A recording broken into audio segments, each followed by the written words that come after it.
Welcome to Edged Mindset, ladies and gentlemen. I am your host, Carter. The number one question I get, or rather one of the number one questions I get on my channel, is what in the hell is wrong with you? What is going on inside that head? You are an oddball. You don't make sense. And so rather than try to answer that question in this video, I decided to give you an example of why I am so weird on this channel. And I don't seem to connect with a bunch of different audiences. And that is because I got both of these knives in the same day, the same exact day I got both of these knives in. I love them both equally so far. I haven't checked them out super close. I'm trying to hold on to that for you guys. But I did do a quick peek to make sure everything was good and everything was set. I wasn't able to do a full video. So we're going to take a closer look at these two knives. Now, these two knives could not be farther apart from each other in terms of style of knife, type of knife, action, all of that kind of stuff. Completely different. But I did find it kind of interesting. My brain likes to look for patterns in things. And I did find it amusing that there's an interesting naming convention here. So on the top, we have a Prince Customs Protean. And on the bottom here, we had a Medford Knives Praetorian. Praetorian, very close, yet so far apart.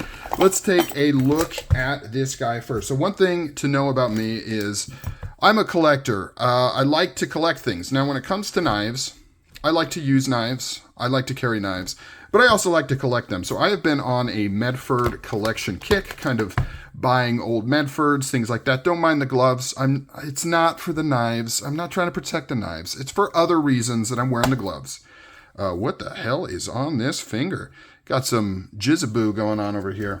Let me fix my lighting here. So let's take a look at this unfiltered on this channel. As usual, you can tell this is an older one because it has a black box. Although sometimes boxes have been swapped out and old knives come in new boxes, which I have experienced quite a bit.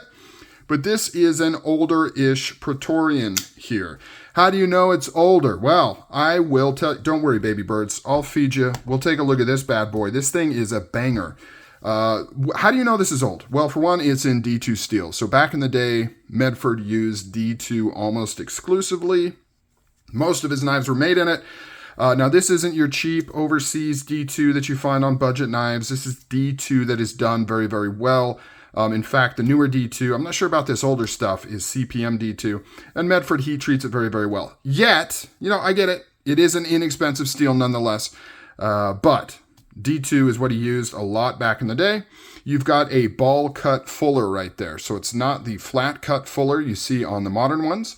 This is what you will find on a modern full thickness titanium TI, right? It gets confusing. This is the T thickness. This is a G though, because it has G10 scales, but it's the T thickness. And then you have the tie thickness going on. So ball cut fuller. You've also got this old school kind of satin with stonewash over the top of it there. The grinds, very similar. That's about normal. You've got the snake bite pivot, right, with just the two holes right there. This one features the standoffs, so it's not that old. You've got the modern clip, but you don't have a lock bar stabilizer going on here.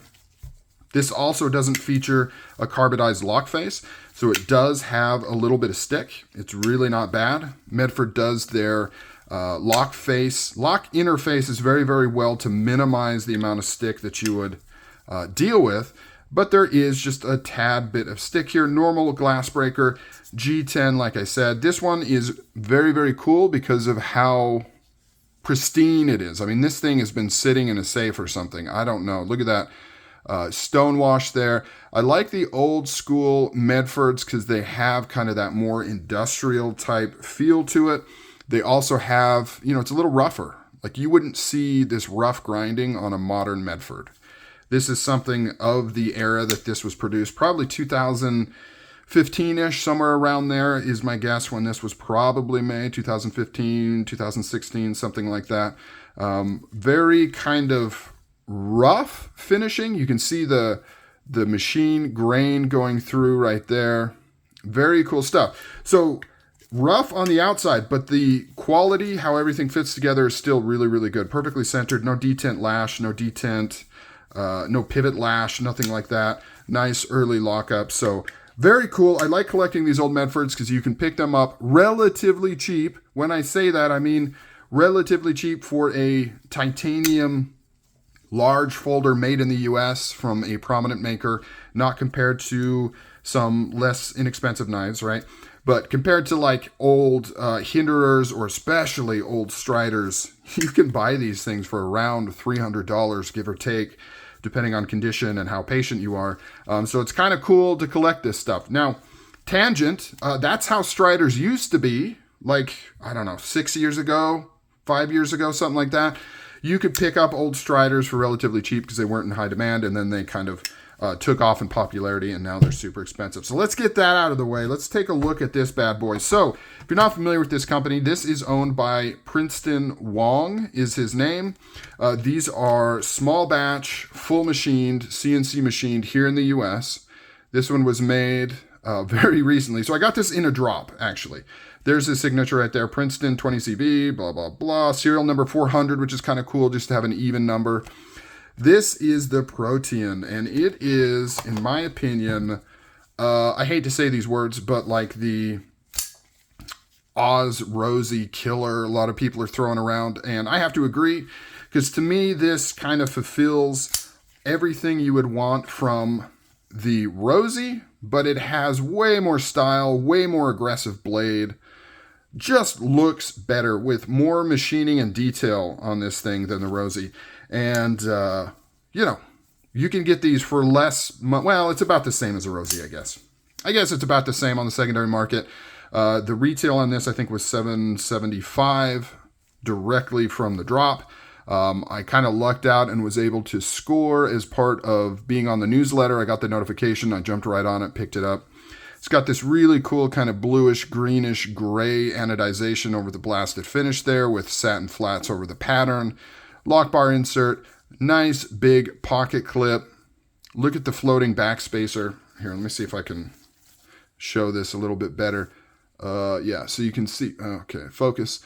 You can see how it's fully floating. All of this is floating right here, and it's got on these little standoffs. Very cool because it's a little less over the top, you know, in terms of floating back spacers.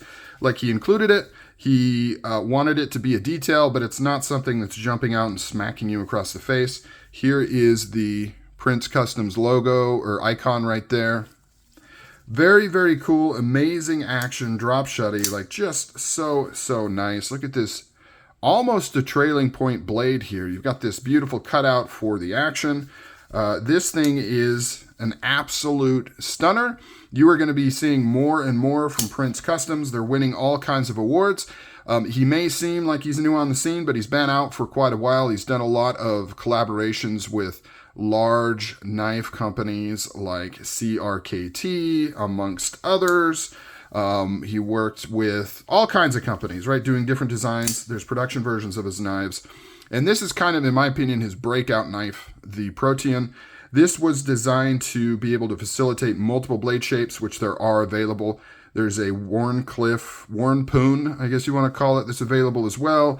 And of course, all different kinds of handles. You've got plain Jane, different anodization, skeletonized, partial skeletonized, dragon scales, all kinds of stuff. But I will say, without going too deep into this, because this is not a review, this thing is just top to bottom, 100% top notch. Like, amazing, amazing knife. Keep your eye out for these. If you can find one, pick it up. They are amazing. They're amazing. I'll just say it again. Amazing. All right, guys. Talk to you later. I'm out.